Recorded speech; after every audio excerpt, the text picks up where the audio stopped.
వివాహేతర బంధాన్ని కొనసాగిస్తున్న భర్తకు ఓ భార్య దేహశుద్ధి చేసింది. మహబూబాబాద్ పట్టణంలోని 28వ వార్డ్ మాజీ కౌన్సిలర్ భర్త గోగుల రాజు పట్టణంలోని ఓయో గదిలో వేరే యువతితో ఉండగా రెడ్ హ్యాండెడ్గా పట్టుకున్న భార్య భర్తకు దేహశుద్ధి చేసింది.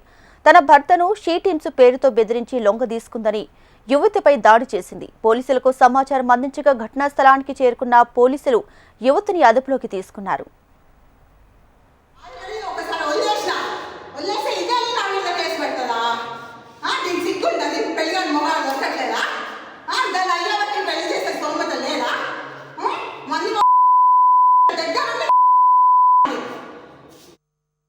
నేను ex ward councillor 28th ward కౌన్సిలర్ని 14th వార్డ్ కౌన్సిలర్ నుంచి నేను కౌన్సిలర్గా 10 years నుంచి ఉన్నా. ఇది 14th ఏరియాలో ఇది కూడా కౌన్సిలర్ అయింది.